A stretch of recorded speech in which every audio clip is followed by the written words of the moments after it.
Hi, my name's Hannah Rose. I am transgender. My pronouns are she, her. And I'm actually going to be starting a new Doctor Who fan film series very, very soon. I'm debating on whether I want all of it to be like actual live action or if I want it to be audio. It depends on like my schedule. But I already am currently writing the first episode, which will be called The Masters of the Nestine, which is my own doctor, where she and her Time Lord companion Belle. The doctor was just killed by the Master and had to regenerate, but the doctor had a friend named Hans who basically was like a really good friend, and she was transgender. Hans is supposed to be me, like personally me. And Hands. I'm sorry. I need to get my. It's spring break. I need to get my crap together. Hands is a human who lives on Earth here in Alabama, and basically she died because she was killed by the Master, and the doctor was so upset about it, and Hands died at a critical moment in her life, so the doctor had to do something to save her.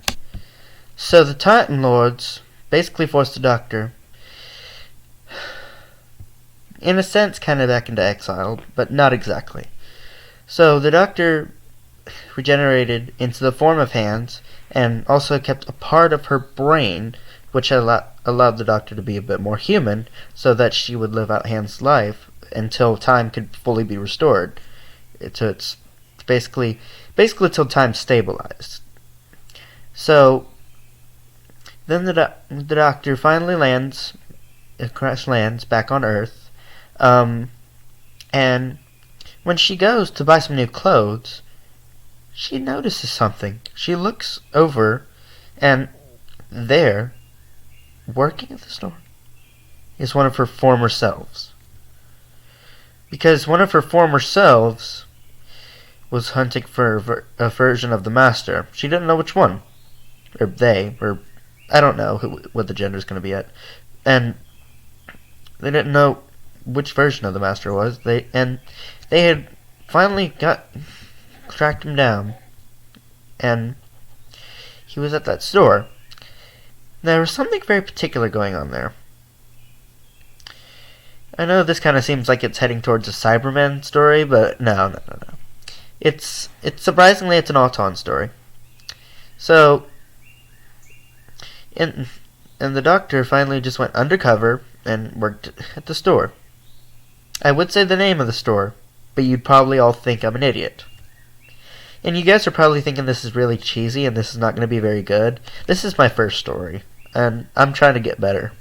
And I'd been planning this for a long time, and it was originally going to be like awful. And like my whole plot line was just like all kinds of messed up. So here we are. What else? And that I'm only currently writing part 1 for right now. And this is part 1 and part 2. It's 2 parts. I had to think about it for a second. The 2 doctors finally meet up and they talk, and they finally investigate what's going on back in the back. The Master's back there. He's supposedly not dead after what happened before. So, and the Master has been hypnotizing people and getting people to work for the Autons, or for the Nestine, who is housed in the very back of the store, in the storeroom. So the Master is finally back after. It wasn't very long. I'm so sorry, guys. My words are not being right. What the hell did I just say? Oh my gosh. Oh, by the way, this story is recommended for like older audiences, like not older, but like teenagers and up, because it's gonna have like some language in it. But yeah, and also yes, the doctor is sort of trans because she chose a trans girl's body and has a part of her mind so that time won't collapse. Now I don't care like about like the being canon and stuff like that, or this is just purely for fun. And this is also like supporting LGBTQ plus people, because we get a lot of hate. Um, anyways, so still recuperating after the regeneration, the Doctor finally heads back to the TARDIS, and it's finally unlocked again, because the TARDIS thinks itself is suitable for flying again. And the Doctor has actually looked in the wardrobe and found a lovely outfit, which is a black dress and a black coat, with a black midi coat, and a black scarf. And another thing the Doctor is going to wear when she's on Earth is basically kind of like a red flannel usually, and because the Doctor has to go to school for hands, and there are going to be like issues that happen at the school where the Doctor meets people, where there's invasions. It's going to be great. Well, maybe, I hope. There's also a big project I've been working on, which is actually headed towards the end of the Doctor's saga. Now, I have decided like which Doctor this is in the timeline. The way I've been thinking about it and the way I chose it, I don't know if I'm going to leave this in or not, but it's the 37th, which is the end of the third regeneration cycle. And there's this big, huge project called At Dead of Night 2, Hugo's Game, a Doctor Who story, starring my Doctor and my companions.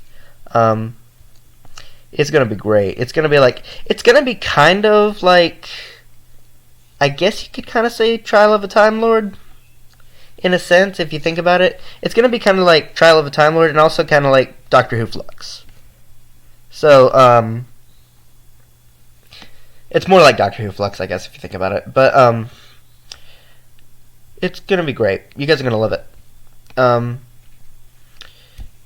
It's split up into lots of different chapters, and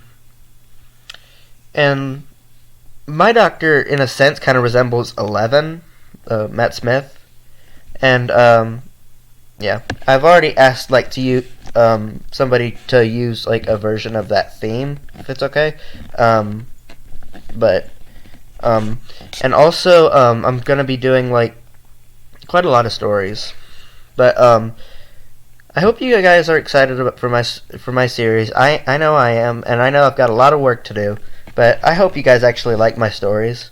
And yeah, all right. I best get back to getting things ready for the stories. All right. Thanks, guys, for your time. I'm Hannah. Love y'all.